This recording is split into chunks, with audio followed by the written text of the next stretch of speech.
Les Camerounais vivent dans un contexte de quasi grande poltronnerie. Qui est cet objecteur de conscience qui viendra dicter à Baoyono la conduite à tenir? Le Cameroun nous appartient tous. Ceux qui pensent que ce pays est leur patrimoine, leur propriété patrimoniale se trompent. Dieu ne va pas me juger comme il traitera un illettré ou un villageois. Il me posera la question suivante. À Baoyono, qu'as-tu fait de l'intelligence placée en toi? Nous sommes une société à problème. La faute incombe au président de la République. Vous ne pouvez pas avoir un collaborateur qui se comporte comme M. Atanganji et vous le maintenez en fonction. C'est vous le fautif. Soit alors le président n'est pas au courant, auquel cas il est fautif parce qu'un président doit être informé. Soit alors, de manière souterraine, c'est lui qui envoie le ministre de l'administration territoriale semer la zizanie au sein de l'opposition, auquel cas c'est lui le fautif. Est-ce qu'on est d'accord là-dessus? A-t-on conscience de ces millions de Camerounais qui recherchent la terre promise à l'étranger, perdent leur vie au désert et en mer parce qu'ils ne trouvent pas leur compte au pays? Mais pourtant, c'est le président de la République qui définit la politique de la nation. La question est la suivante. Qui mine le quotidien des Camerounais, pourquoi le président de la République ne change-t-il pas le gouvernement? Et c'est lui qui est responsable de cette situation. On ne va accuser personne d'autre. Le financement de l'université est nullissime. On instrumentalise un journaliste pour tenter de salir mon image. Heureusement, il a eu la dose. Voyez-vous, ce qu'il y a lieu de dire à ce pouvoir, c'est bien beau de s'accrocher pendant longtemps, mais encore faut-il fournir. Professeur Jean-Calvin Abayono, bonsoir et bienvenue sur Equinox Télévision. Bonsoir M. Fangwa Duval, bonsoir à tous les téléspectateurs qui nous suivent. Est-ce que vous n'avez pas peur pour votre vie, pour votre sécurité? Avoir peur de qui? Avoir peur de quoi? Et pourquoi? Le concept ou le vocable de peur que vous utilisez, à mon sens même, est faible. Les Camerounais vivent dans un contexte que je peux appeler de quasi grande poltronnerie. Monsieur Fangwa, je n'ai peur de personne. Il faudrait que ce soit sûrement clair. Permettez que je déroule. Qui est cet objecteur de conscience qui viendra dicter à Baoyono la conduite à tenir? Débattre sur la gouvernance mortifère qui nous est servie est incompatible avec le statut d'universitaire que je suis. Et pourquoi d'ailleurs avoir peur? Il faudrait faire observer, M. Fangwa, et je le dis très clairement, qu'il n'y a pas lieu d'avoir peur. Le Cameroun nous appartient tous. Ceux qui pensent que ce pays est leur patrimoine, leur propriété patrimoniale se trompent. Nous n'avons pas un autre pays. Nos enfants n'ont pas un autre pays. Nos petits-fils n'ont pas un autre pays. Il est tout à fait normal que nous nous intéressions sur la gestion de la cité. Dieu ne va pas me juger comme il traitera un illettré ou un villageois. Il me posera la question suivante. À Baoyono, qu'as-tu fait de l'intelligence placée en toi pour servir la cause du bien? Mais pourquoi tous les autres? Je disais donc tout à l'heure, comme M. Jonathan le dit, non, je n'ai pas de protection particulière. Simplement, je suis un intellectuel engagé qui s'assume. Le professeur Maurice Kamto, c'est un critique. L'honorable Cabral, qui est un universitaire, parce qu'il prépare une thèse de doctorat, il est très critique. Vous avez des collègues plus jeunes que moi, et à qui il faut rendre hommage. Fridolin, vous le connaissez tous. Et il y en a plusieurs, peut-être à qui vous n'avez pas donné votre tribune pour qu'ils puissent s'exprimer. Mais retenez en tout état de cause. Retenez en tout état de cause que je n'ai pas peur de m'exprimer. Et pour vous en donner une illustration, vraiment, et qui nous situe dans le débat, chers journalistes, notre société est confrontée, nous sommes une société à problème. Suivez la température sociale. Bon nombre de Camerounais sont mécontents de notre gouvernance. Et qui en est responsable? Le principal responsable du drame camerounais est le président de la République. Lorsque je m'exprime, je ne fais pas de la philosophie, je ne parle pas en l'air, je m'adosse toujours à la Constitution. Les attributions du président de la République sont, entre autres, balisées par un certain nombre de dispositions de la Constitution. Je me limite aux articles 5 et 10. Allons-y à l'article 10 de la Constitution. Le président de la République nomme les membres du gouvernement. Il met fin à leurs fonctions. Mais vous êtes d'accord avec moi qu'il y a plein de choses à reprocher aux membres du gouvernement. La situation délétère que nous vivons à l'heure actuelle au sein des partis politiques met principalement en cause le ministre de l'administration territoriale avec tout le tralala auquel on assiste. Alors, c'est la responsabilité de qui? La faute incombe au président de la République. Vous ne pouvez pas avoir un collaborateur qui se comporte comme M. Atanganji et vous le maintenez en fonction. C'est vous le fautif. Soit alors le président n'est pas au courant, auquel cas il est fautif parce qu'un président doit être informé. Soit alors, de manière souterraine, c'est lui qui envoie le ministre de l'administration territoriale semer la zizanie au sein de l'opposition, auquel cas c'est lui le fautif. Est-ce qu'on est d'accord là-dessus? L'article 10 de la Constitution. Le président de la République préside le Conseil des ministres. Ça fait combien de temps qu'il n'a pas présidé? Donc vous voyez que le président de la République se met à porte-à-faux vis-à-vis de la Constitution. Il n'exerce pas ses prérogatives constitutionnelles. C'est la raison pour laquelle il y a plein de dérives dans ce pays. Allons à l'article 5. Voilà ce que dit l'article 5 de la Constitution. Le président de la République est le chef de l'État. Le chef de l'État est un leader que l'on voit, qui est au contact des populations, qui écoute leurs doléances et qui répond aux préoccupations. Mais dites-nous, le chef de l'État, il est où? On ne le voit pas. C'est la raison pour laquelle la thèse de la gestion de l'État par procuration prospère. Que dit l'article 5 de la Constitution? Élu de la nation tout entière, il incarne l'unité nationale. Mais vous êtes d'avis avec moi que la société camerounaise est fragmentée. Le tribalisme prend de l'ampleur. On va en venir, s'il vous plaît. Donnez-moi l'occasion de m'exprimer. Mais si l'unité nationale n'est pas atteinte, mais c'est le président de la République qui en est le responsable, puisque c'est lui qui incarne. On continue. Il définit la politique de la nation. S'inscrit à l'article 5 de la Constitution. La politique de la nation, c'est quoi? C'est une vision. Mais chers journalistes, a-t-on conscience de ces millions de Camerounais qui recherchent la terre promise à l'étranger, perdent leur vie au désert et en mer parce qu'ils ne trouvent pas leur compte au pays? Vous pensez que les Camerounais de la diaspora, ils sont parce qu'ils veulent, c'est parce que ça ne va pas au pays. Mais pourtant, c'est le président de la République qui définit la politique de la nation. La question est la suivante. Quelles sont les politiques publiques mises en œuvre pour éviter ces fuites de cerveau? S'agissant de ce gouvernement, vous êtes d'accord avec moi que le dernier réajustement gouvernemental date de janvier 2019, n'est-ce pas? Le gouvernement actuel est là depuis 6 ans, bientôt. Mais tout le monde est au courant des scandales qui minent le quotidien des Camerounais. Pourquoi le président de la République ne change-t-il pas le gouvernement? Et c'est lui qui est responsable de cette situation. On ne va accuser personne d'autre.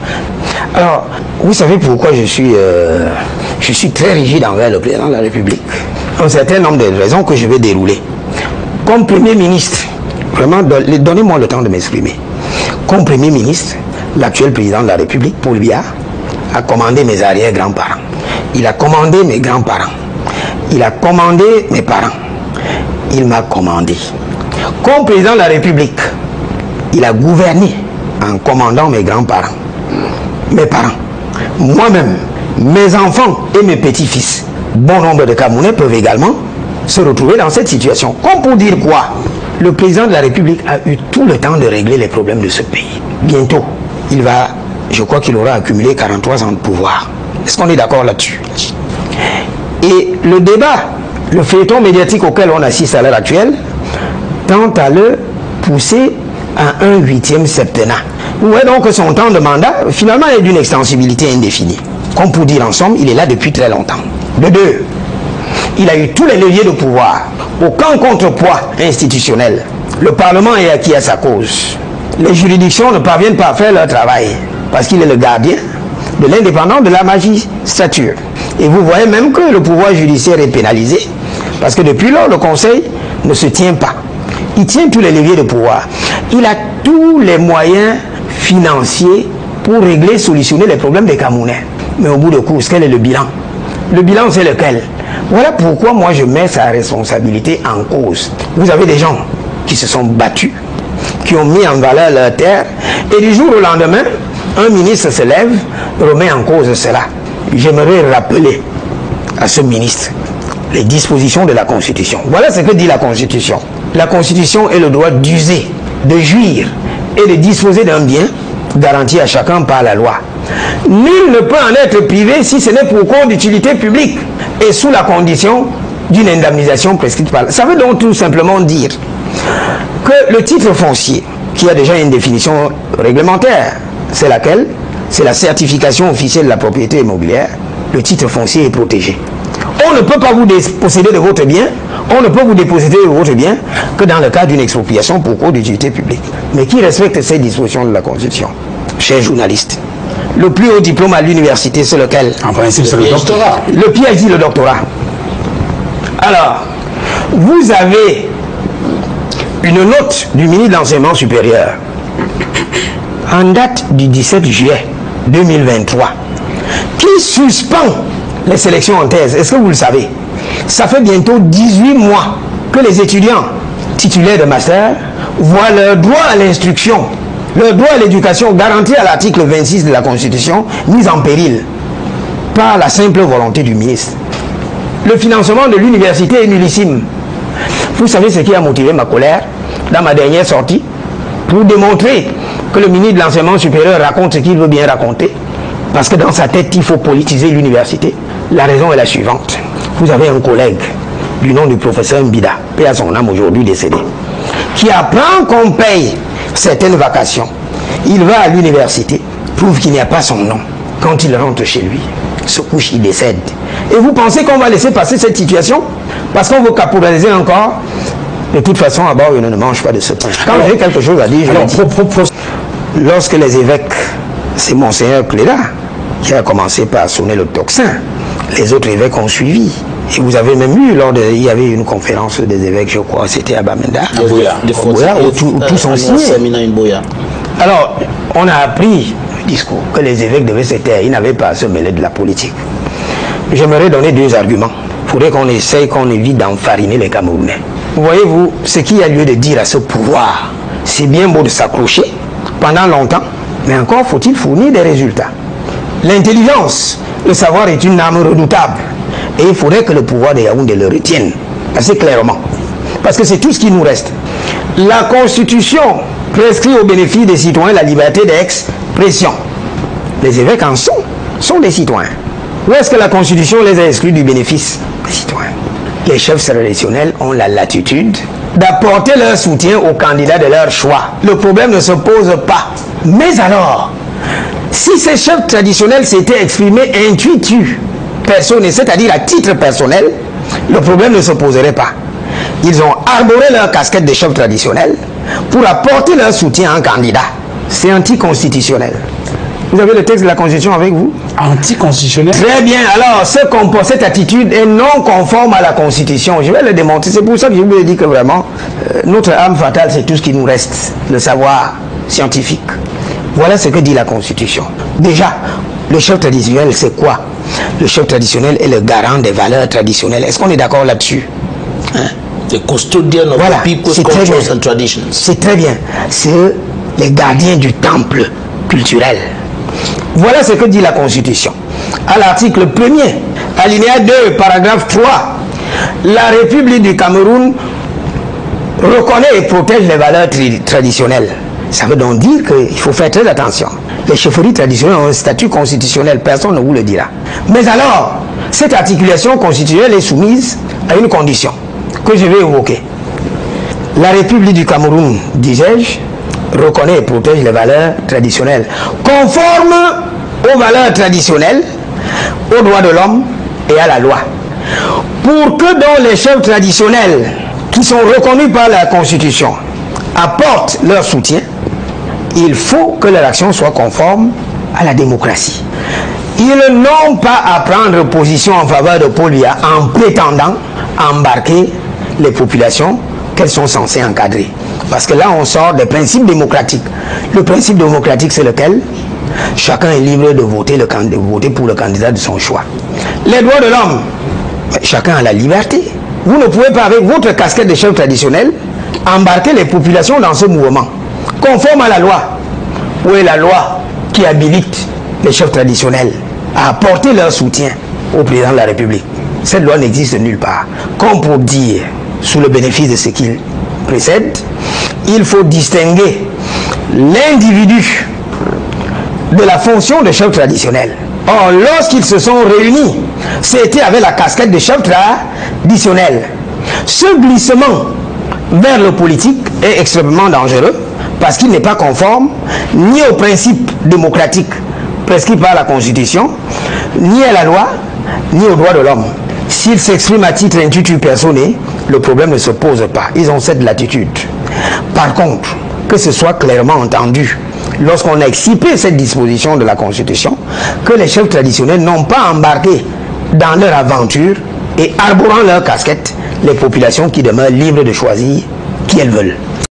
Franchement, dans ce pays, on dit on doit avoir peur des gens qui nous dirigent, comme si nous on était des esclaves pour eux.